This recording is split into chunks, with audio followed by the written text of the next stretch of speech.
नमस्कार दोस्तों, मैं दिग्विजय सिंह आप सबका बहुत स्वागत करता हूं दिग्विजय इकोनॉमिका में। कैसे हैं आप लोग? यूपीएससी प्रीलिम्स एग्जाम 4 अक्टूबर को हो गया। आज मैं शाम को 4 अक्टूबर से आपसे मिलने आया हूं।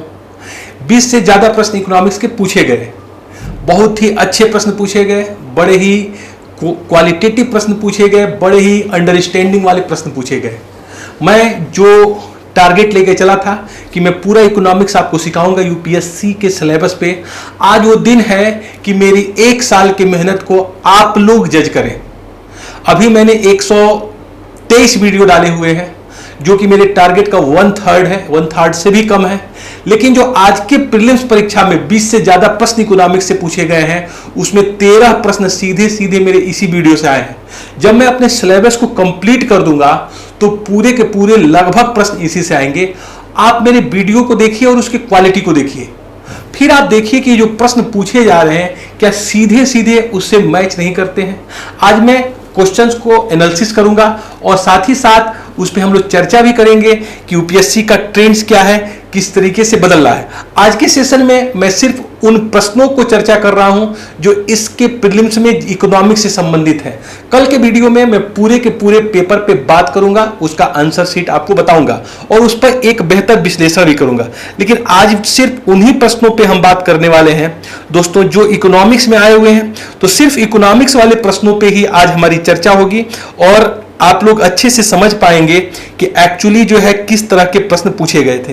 देखिए, सबसे पहले मैं सीरीज है मेरे पास जो है ए सीरीज है और ए सीरीज में छठा क्वेश्चन पूछा गया है, वो इकोनॉमिक्स से पूछा गया है और क्वेश्चन है along with budget the finance minister also places other document before the parliament which include the macro economic framework statement the aforesaid document presented because the mandate by. देखिए, जो बजट प्रस्तुत होता है उसमें फाइनेंस मिनिस्टर जो है budget के साथ साथ जो डॉक्यूमेंट होते हैं उसमें the macro economic framework statement भी उसको घोषणा करते हैं, वो स्टेटमेंट भी बताते हैं। दोस्तों, ये मेरे बजट का जो वीडियो है, अभी मैं आप मेरे वीडियो पे जाइए और बजट एक कॉन्सेप्चुअल फ्रेमवर्क है, उसमें देखिए मैंने साफ साफ बोर्ड पे लिखा है कि ये जो प्रोविजन है वो fiscal responsibility budget management act 2003 के अंतर्गत है। मैं साफ साफ बोर्ड पे लिखा है, आप जाके देख लीजिए। मेरा वीडियो नंबर भी आपको कहिए मैं अपने यूट्यूब चैनल का बता दूं। आप दिग्विजय इकोनॉमिका पे जाइए, मेरा चैनल है दिग्विजय इकोनॉमिका, और आप देख लीजिए जो बजट का बेसिक कॉन्सेप्ट मैंने बताया है उसमें साफ साफ ये मैंने बताया है कि ये जो है उसके पार्ट, इसके जो है एफआरबीएम एक्ट के तहत ये कंपलसरी होता है कि the macro economic framework statement भी डिक्लेयर करें। तो इसका डी आंसर दोस्तों सही है, तो छठे का आंसर हो गया डी। इसके बाद सीरीज ए में 17वां प्रश्न पूछा गया है आपके इकोनॉमिक्स से, यह है कि गोल्ड ट्रांस या फिर इसे रिजर्व ट्रांस भी हम कहते हैं, रिफर्स टू। जो गोल्ड या रिजर्व ट्रांस है, कई बार आप पढ़ते होंगे विदेशी मुद्रा भंडार के बारे में, फॉरेन एक्सचेंज रिजर्व के बारे में। दोस्तों, जो फॉरेन एक्सचेंज रिजर्व होता है उसमें तो फॉरेन करेंसी एसेट्स होता है एक उसका कंपोनेंट, उसमें गोल्ड भी होता है, एसडीआर भी होता है और RTP with RBM, reserve transposition with IMF. तो जो रिजर्व ट्रांसपोजिशन होता है उसी का पार्ट है गोल्ड ट्रांस। गोल्ड ट्रांस जो है ये क्रेडिट सिस्टम है जो आईएमएफ अपने मेंबर कंट्री को देती है। इसके ऊपर मेरा वीडियो नहीं आया है, इसके ऊपर मैं बनाऊंगा। जो बच्चे मुझसे पढ़े हैं वो जानते हैं कि मैं इसको पढ़ाता हूं और उसके नोट्स में भी आपको मिल जाएगा। तो जो गोल्ड ट्रांस, जब आप मेंबर्स जब आईएमएफ से सपोर्ट मांगते हैं तो जो सपोर्ट फाइनेंशियल देता है वो प्रीमियम में देता है, वो 25% करके 4 प्रीमियम में आपको देता है। तो जो 25% हम लेते हैं उसको गोल्ड ट्रांस कहते हैं। तो कुल मिला के ये आईएमएफ से संदर्भित है, ये वर्ल्ड बैंक से नहीं है। देखिए, सेंट्रल बैंक बी विकल्प दिया है, डब्ल्यूटीओ सी दिया, इसका नहीं है, ये सीधे डी सही होगा। और ये credit system guaranteed by IMF to its member, ये डी विकल्प सही है और इसको आप लोग सही मानिए। 17 नंबर का क्वेश्चन। उसके बाद 49 नंबर का जो है प्रश्न पूछा गया है। देखिए, बहुत बढ़िया प्रश्न पूछा गया है कि if another global financial crisis happens in near future, अगर इंडिया में अगर ये ग्लोबल फाइनेंशियल क्राइसिस एक बार और आ जाए या फिर किसी भी देश में आ जाए, which of the following action likely to give the immunity to India, तो कौन से ऐसे जो स्टेप होंगे या पॉलिसी होंगे जो इंडिया को इम्यूनिटी प्रदान करेंगे। तो देखिए, इसमें पहला क्वेश्चन है इसमें कि non depending on certain foreign burrowing. देखिए, जब सर्टेन हम फॉरेन बारोइंग करते हैं तो उसे हमको इमीडिएट पे करना होता है 2 साल 3 साल में, तो कभी भी ये प्रॉब्लम को ज्यादा एडवर्स कर सकता है। हमेशा माना जाता है कि जो एक्सटर्नल बारोइंग होने चाहिए वो लॉन्ग रन वाले होने चाहिए, तो लॉन्ग रन की एक्सटर्नल बारोइंग बेहतर होगी। तो पहला विकल्प जो है आपका जो है नॉन डिपेंडिंग, ये जो है सर्टेन बारोइंग, इस पे डिपेंड नहीं होना चाहिए। दूसरा है opening up to more foreign banks, foreign बैंकों को खोल देना चाहिए नहीं, विदेशी बैंक खोल देंगे आपके पैसे को और लेके जाएंगे, ज्यादा जो भी इन्वेस्टमेंट से रिसोर्स मिलेगा वो अपने वहां ट्रांसफर करेंगे। और अगर तीसरा जो देखिएगा maintaining full capital account convertibility, अगर कैपिटल अकाउंट कन्वर्टिबिलिटी करिएगा तो सारा कैपिटल आपका जो रेस्ट ऑफ द वर्ल्ड में मूव कर जाएगा। तो सिर्फ एक विकल्प सही है और ए नंबर का ओनली वन सही है। इसमें सिर्फ यही करेंगे कि हम लोग non depending on short term foreign burrowing, हम लोग जो विदेशी उधारी है उसमें शॉर्ट टर्म बारोइंग पे डिपेंड नहीं होंगे, ये सही है। बाकी जो दोनों है विदेशी बैंकों को खोलना बुलाना और कैपिटल अकाउंट दोनों गलत है, तो सिर्फ इसका ए विकल्प सही है, ए ओनली वन। आगे ये प्रश्न पूछा गया है 49 के बाद 50। ये क्वेश्चन बहुत बढ़िया है, सीधे सीधे मेरे वीडियोस है, मनी सप्लाई का वीडियो है, आप देखिएगा मैंने 3 वीडियो डाले मनी सप्लाई के ऊपर। और उसमें लिखा गया कि if you withdraw 1 lakh in cash from your demand deposit account your bank, आप अपने बैंक जाते हैं और 1 लाख रुपए डिमांड डिपॉजिट आप डीडी के माध्यम से 1 लाख कैश निकाल जाते हैं। तो कह रहा है इसका जो immediate effect aggregate money supply के ऊपर क्या पड़ेगा। ये कह रहा है कि 1 लाख रुपए घट जाएंगे, 1 लाख रुपए बढ़ जाएंगे, या फिर डी नंबर का विकल्प है कि कोई चेंज नहीं होगा। सी नंबर का विकल्प है to increase by more than 1 lakh से ज्यादा बढ़ जाएंगे। देखिए जब आप एग्रीगेट मनी सप्लाई की बात करते हैं तो M3 होता है, वीडियो में देख लीजिए साफ साफ मैंने बताया है।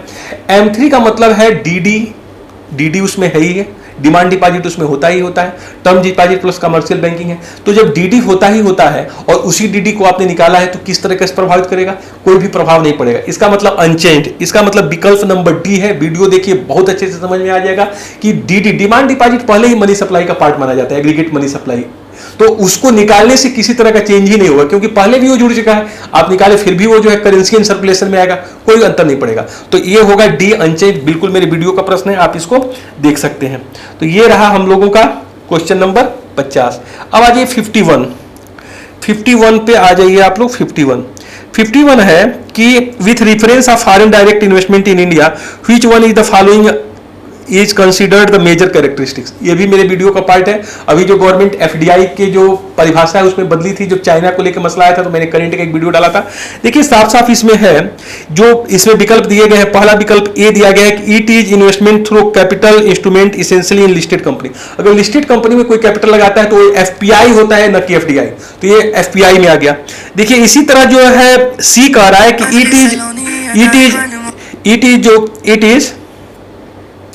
It is investment which investor डेप्ट सर्विसेज, तो डेप्ट सर्विसेज की बात भी एफपीआई में की जाती है।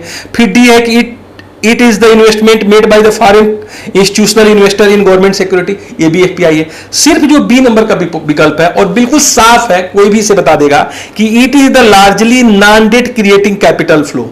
ये जो है non debt creating capital flow होता है, ये एक ऐसा जो है इंस्ट्रूमेंट्स होता है जो आपके ऊपर डेट क्रिएट नहीं करता है। हम लोग लोन नहीं लेते हैं एफडीआई को, एफडीआई वो हमारे वहां के रिसोर्स को यूटिलाइज करने के लिए आता है, हमारे बेनिफिट लेने के लिए आता है। इसलिए आप इसको जो है ये नहीं मान देंगे कि ये जो है नॉन डेट होता है। तो इसका सिर्फ जो है बी नंबर का विकल्प सही है, बी, कि it is largely non debt creating capital, ये हमारे ऊपर कोई ऋण नहीं सर्जित करता है। एफडीआई हमारे वहां, चाहे एफडीआई हो चाहे एफपीआई, दोनों हमारे वहां डेट क्रिएट नहीं करते। बाकी जो ए, सी और डी है वो एफपीआई के लिए है, तो एफडीआई का सिर्फ विकल्प बी सही है, बी सही कर लीजिए आप लोग एफडीआई वाले प्रश्न में। फिर देखिए 51 के बाद 52 है कि with reference to international trade of India at present which are the following statement is correct. India merchandise export are less than merchandise import, तो India merchandise export are less than. तो देखिए एक्सपोर्ट हम लोग हमेशा merchandise का कम करते हैं, import बहुत ज्यादा करते हैं। आप जानते हैं कि चाइना से बहुत ज्यादा हमारा इंपोर्ट होता है, इसी तरह से यूएस से होता है। तो पहला क्वेश्चन आप बिल्कुल सही हो गया हम लोगों का पहला। और इसके बाद है कि India import of iron, steel, chemical, fertiliser, machinery decrease नहीं हुआ है दोस्तों, बढ़ा है, तो पहला हमारा सही हो गया। फिर India export of services more than the it's import of services, बिल्कुल सही है कि इंडिया जो है जब हम सर्विस का एक्सपोर्ट करते हैं तो जो सर्विस का इंपोर्ट करते हैं उससे ज्यादा हमारा सर्विस का एक्सपोर्ट होता है, तो सही हो गया। फिर India suffers from several trade current account deficit, India जो है ट्रेड अकाउंट और करेंट अकाउंट डेफिसिट का शुरू से ही इसमें दिक्कत रहा है। आपको बैलेंस ऑफ पेमेंट में पढ़ाने वाला हूं, इसको बताऊंगा। तो इसमें 1, 3 और 4 विकल्प नंबर डी सही है। तो जो क्वेश्चन इंटरनेशनल ट्रेड से पूछा गया है और जो मर्केंटाइज एक्सपोर्ट इंपोर्ट, उसमें डी विकल्प सही है, 1, 3, 4 सही है। जो दूसरा नंबर का है वो गलत है, मतलब इसमें सही मानिएगा आप लोग डी विकल्प। आगे देखिए क्वेश्चन 53 है।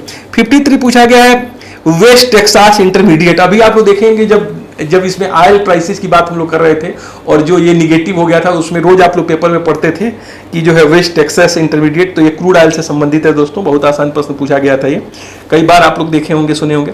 54 पूछा गया है the context of Indian economy non financial debt includes which of the following. जो इंडिया इकोनॉमी के जो रेफरेंस में जो नॉन फाइनेंशियल डेट इंक्लूड्स की बात किया गया। देखिए जब नॉन फाइनेंशियल डेट की हम बात करते हैं दोस्तों, तो ये क्वेश्चन बढ़िया क्वेश्चन पूछा गया, सिर्फ गवर्नमेंट के लिए बात करते हैं। अभी हमने इसको वीडियो में बनाया है, आप देखिएगा, पूरी ट्रेजरी बिल्स की मैंने बात की है। ट्रेजरी बिल्स जो है गवर्नमेंट के लिए है, बाकी जो है हाउसिंग लोन है दिया गया है और amount outstanding on credit cards दिया गया है, दोनों गलत है। सिर्फ सी विकल्प सही है, मतलब सिर्फ जो है सही है ट्रेजरी बिल्स।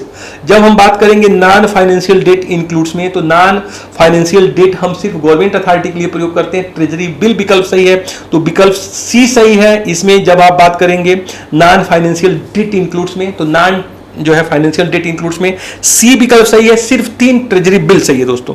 इसी तरीके से हम आगे आते हैं 54 के बाद 56 क्वेश्चन फिर इकोनॉमिक्स से है और यह है कि with reference of trade related investment measures.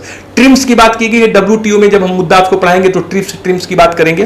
तो ट्रिम्स में बात की गई है कि जो investment rest of the world में होगा, किसी तरह के क्वांटिटेटिव रिस्ट्रिक्शंस कोई नहीं लगा सकता। अगर हमारे वहां कोई FDI आ रहा है तो आ रहा है, उसको हम रोकेंगे नहीं। तो पहला विकल्प साफ साफ सही है कि quantitative restrictions are import by foreign investors are prohibited. अगर क्वांटिटेटिव रिस्ट्रिक्शंस कोई इंपोर्ट्स पे लगाता है तो वो रिस्ट्रिक्ट किए जाएंगे, आप नहीं लगा सकते हैं। इसी तरीके से बात किया गया है कि the apply of investment measure related to trade in both goods and services. देखिए दोस्तों, यहां पे जब हम ट्रिम्स की बात करते हैं तो यहां हम सर्विसेज की बात नहीं करते हैं, सिर्फ गुड्स की बात करते हैं।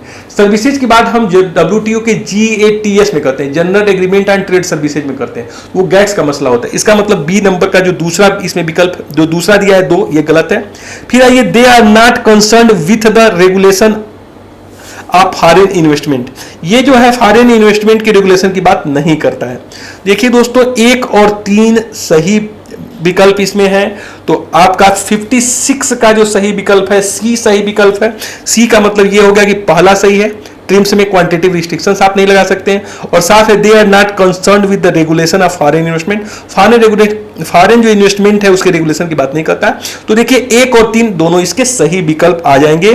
तो इसमें आप इसको विकल्प 56 का सी कर लीजिए, सी 1 और 3। 56 के बाद 57 आइए, बहुत आसान, मेरे वीडियो से प्रश्न है कि if the RBI decide to adopt the expansionary monetary policy which are the following it not do. कौन सी ऐसी चीज है जब RBI चाहता है कि expansionary monetary policy, expansionary monetary policy का मतलब है एक्सपांशनरी का कि बहुत ज्यादा क्रेडिट, बहुत ज्यादा साख इकोनॉमी में डाला जाए। तो बहुत ज्यादा साख अगर डालना चाहता है RBI, तो उसको क्या करना चाहिए, सारे रेट्स को कम कर देना चाहिए, चाहे CRR हो, SLR हो, रिपो, सब कट कर देना चाहिए। तो देखिए पहला है cut and optimise the statutory liquidity ratio, SLR घटा देना चाहिए, बिल्कुल सही कर देना चाहिए। लेकिन कह रहा है increase in marginal standing facility, देखिए इंक्रीज नहीं करना चाहिए, इसको भी घटाना चाहिए, इसका मतलब दूसरा गलत हो गया। फिर cut in bank rate and repo rate सही हो गया। तो क्या है, कौन सा नहीं करना चाहिए, तो दूसरा नहीं करना चाहिए, तो बी देखिए इसमें लिखे कौन सा नहीं है, पहला और दूसरा करना चाहिए, दूसरा नहीं करना चाहिए। तो नहीं का मतलब सिर्फ बी सही है, ओनली 2B। इसका मतलब जो 57 का क्वेश्चन है RBI वाला क्वेश्चन, जिसमें एक्सपांशनरी मॉनेटरी पॉलिसी की बात किया गया दोस्तों, उसका विकल्प 2 सही है, बी विकल्प सही है, ओनली 2। मतलब इसमें जो increase in marginal standing facility उसको बढ़ाना नहीं चाहिए, उसको भी घटाना चाहिए। तो ये हो गया हम लोगों का 57 का बी प्रश्न सही है, 57 का बी सही है। अब आ जाइए 61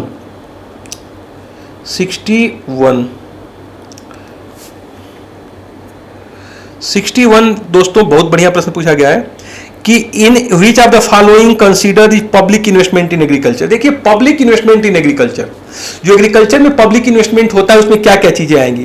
पहला है fixing minimum support price for agriculture product for our crop, सभी फसलों के लिए MSP।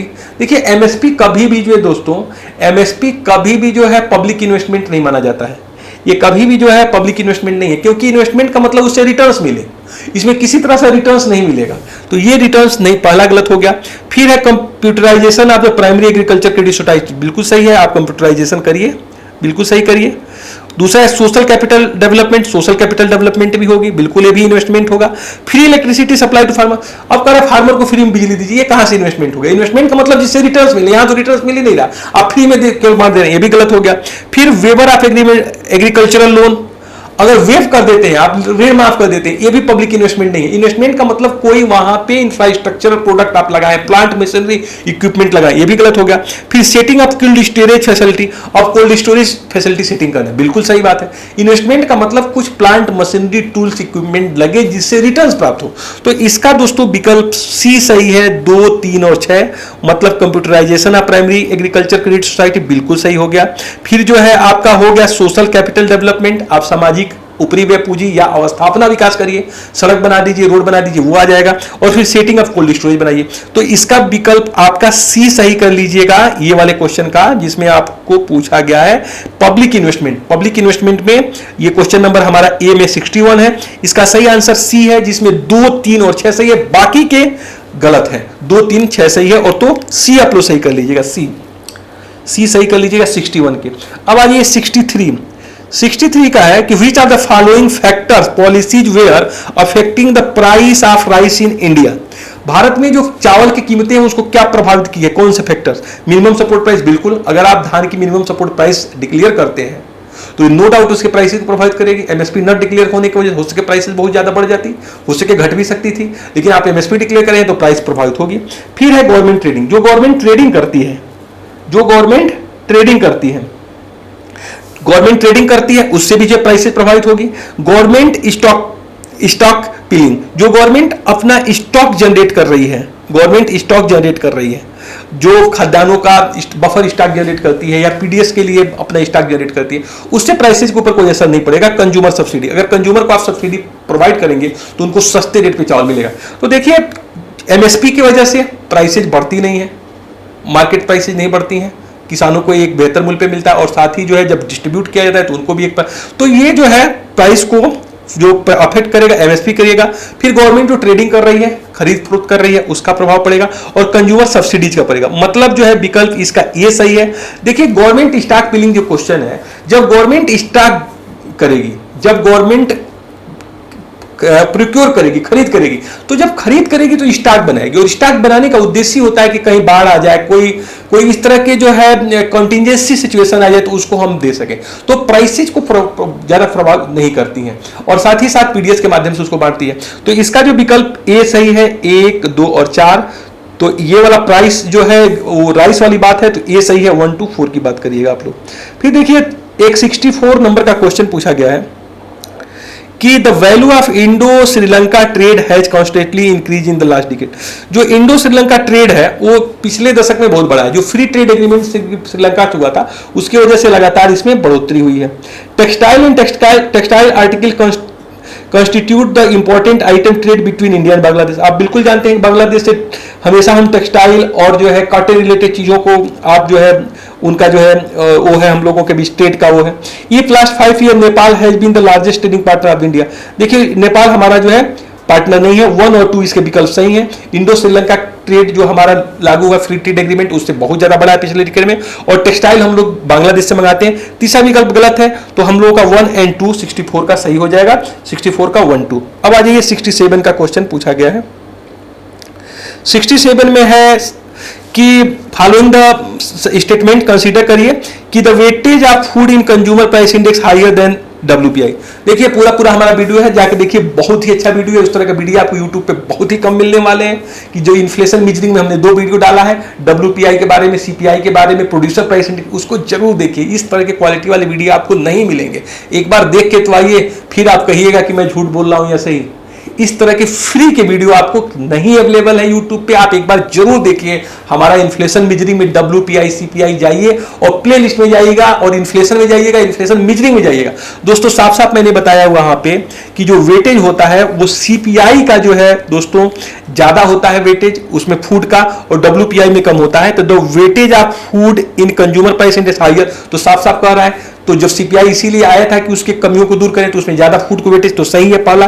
फिर WPO does not capture change in price of services, services WPI में एक भी नहीं थे, पूरा वीडियो में मैंने चिल्ला चिल्ला बताया, आप देख लीजिए जाके, और ये सीपीआई में जोड़ दिया गया है। फिर कह रहा reserve bank of India is now adopted WPI the key measure of inflation, कि अभी जो आरबीआई ने जो इन्फ्लेशन मेजर करने के लिए जो की मेजर लिया डब्ल्यूपीओ, बिल्कुल गलत है। डब्ल्यूपीआई नहीं, CPI rural plus urban, CPI combined को लिया हुआ है, मैंने वीडियो में चिल्ला चिल्ला के बताया है। तो साफ साफ आप इसका उत्तर है 1 और 2, तीसरा गलत हो गया, पहला और दूसरा हमारा सही हो गया, 67 का ये सही हो गया। फिर आइए आप 69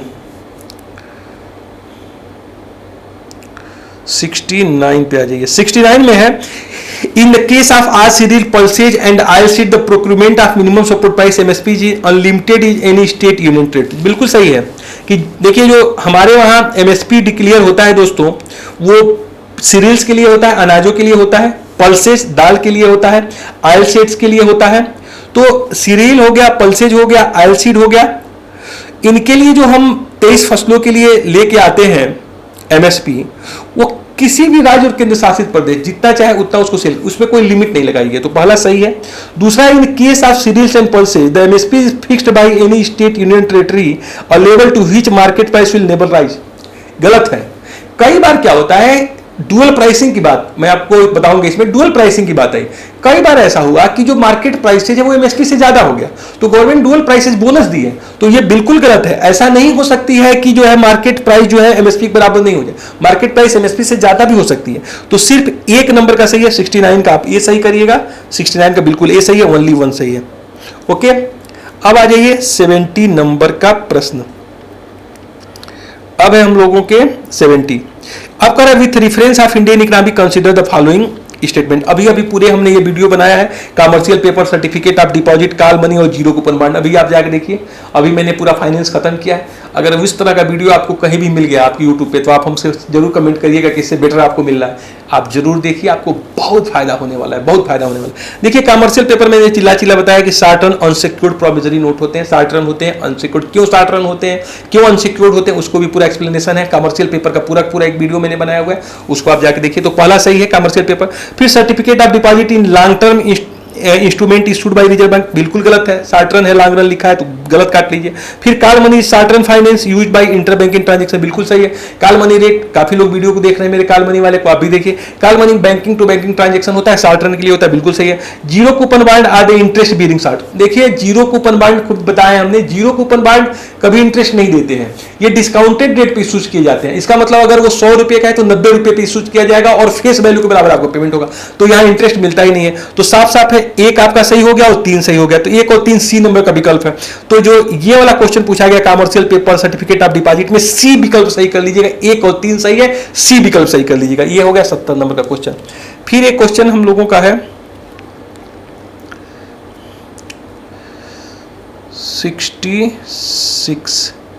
66 under the Kisan credit card scheme 98 में आप देखिए आया था। Short term credit support given to farmer for which following purpose, working capital for maintenance and farm assets, बिल्कुल सही है, working capital maintenance farm assets के लिए था।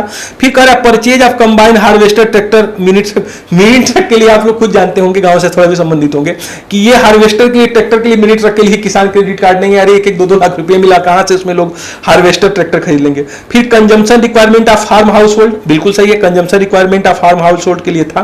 पोस्ट हार्वेस्ट एक्सपेंसेस, जो कई बार ऐसा होता है कि जब आप खेती किसानी कर लें उसके बाद कुछ खर्चा है मार्केटिंग के लिए, बाजार तक ले जाने, उसके लिए था। फिर construction of family houses, setting the village cold, हाँ विलेज कोल्ड स्टोरेज किसान क्रेडिट कार्ड से कहाँ बनता है, और ना ही जो है इसकी वजह से कहीं जो है फैमिली हाउसेज बनते हैं। तो इसका विकल्प आप समझ रहे हैं, 1, 2, 4 सही है। बी मतलब वर्किंग कैपिटल के लिए है, consumption requirement of farm household के लिए, और चौथा जो है पोस्ट हार्वेस्ट एक्सपेंसेज के लिए है। तो 1, 3 और 4 विकल्प सही है दोस्तों। तो ये रहा हम लोगों का एनालिसिस सारे इकोनॉमिक्स के सेगमेंट का। पूरे वीडियो को बहुत अच्छे से देखिए, आपको बहुत अच्छा लगेगा। दिग्विजय इकोनॉमिका को अगर अब तक नहीं सब्सक्राइब किया तो बिल्कुल सब्सक्राइब करिए। आपको यूपीएससी लायक मटेरियल इकोनॉमिक्स का अगर कहीं मिलता है तो दिग्विजय इकोनॉमिका पर मिलता है, जरूर सब्सक्राइब करिए। भगवान आपको बहुत अच्छा करेंगे। Thank you for watching Digvijay Economica. God bless you dear friends.